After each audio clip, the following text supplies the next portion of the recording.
Title: My sister-in-law gave my daughter a phone as a gift.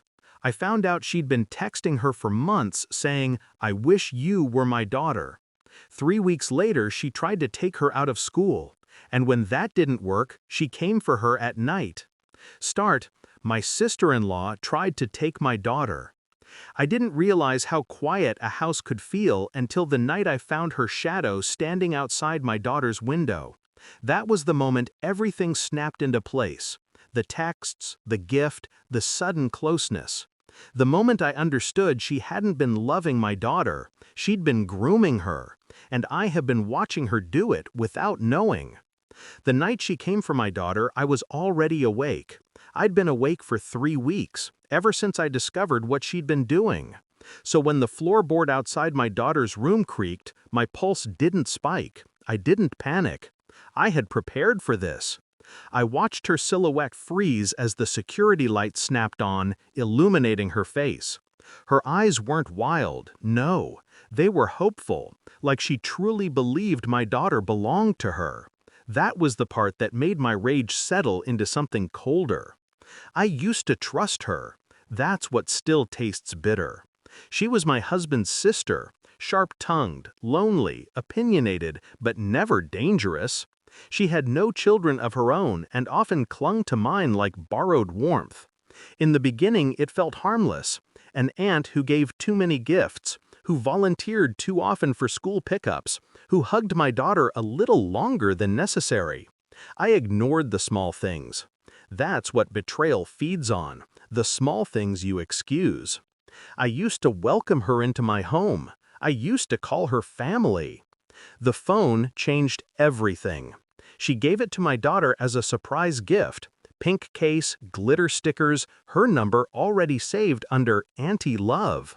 My daughter was excited. I was uneasy, but I didn't want to crush the moment. The first sign was the notifications, late-night messages that lit up the screen. I saw one when I passed by her door. "I wish you were my daughter." I froze. The air in the hallway felt colder. I took the phone. I scrolled. Weeks of messages, manipulation wrapped in affection, promises, complaints about me, questions no adult should ask a child. And then, "If you want, you can live with me instead. I'll come get you from school." My hands shook, not from fear, from the sharp, dawning clarity of betrayal. That night, something inside me shifted.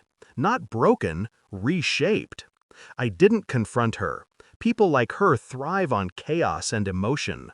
I needed silence. I needed evidence. I backed up every message, every call log, every timestamp. I installed cameras, hidden, silent, watching every door and window. I updated the school security pickup list. I notified the principal, the counselor, the district officer. I filed a private report with a lawyer, documenting everything for emergency use. And then I waited. It didn't take long. 3 weeks later, she tried it, showed up at my daughter's school, claiming I'd given her permission. But my preparations were already in motion. Her name had been removed. Security stalled her. The school called me. When she realized she'd been blocked, something dark surfaced in her eyes. Possession, not love.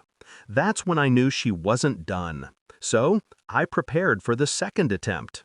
The night she came to my house, the cameras caught her long before she reached the window. She checked her surroundings.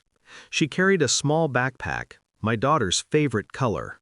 She whispered my child's name through the glass, soft, coaxing, like a lullaby meant for someone else's child. I waited until she tried to lift the window. Then I stepped into the security light. She froze. Her hand hovered on the glass. The hope in her face twisted into confusion, then fear. I didn't shout. I didn't ask why she did it. I simply said, "Smile, you're on camera."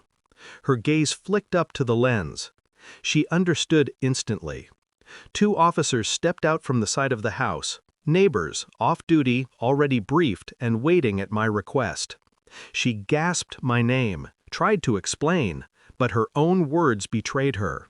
She had written everything, documented everything, confessed without realizing.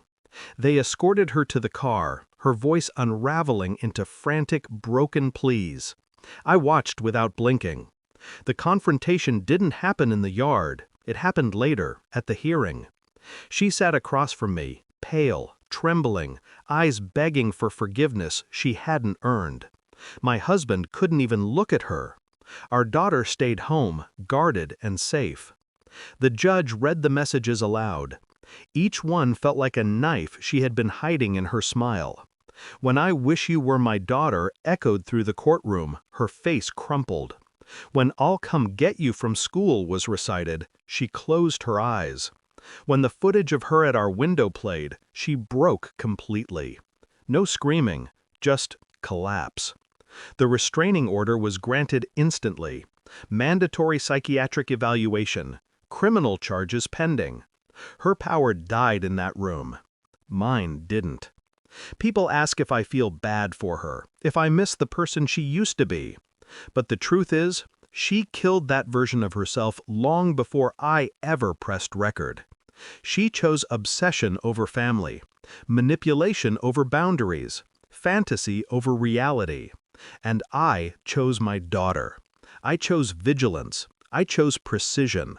I chose revenge disguised as protection. Some betrayals deserve forgiveness. This one deserved consequences. So no, I don't regret anything. If anything, I regret not seeing it sooner. Because the night she stood under my daughter's window, reaching for what wasn't hers, I felt nothing but certainty. She came for my child. I came for the truth. And in the end, the truth won.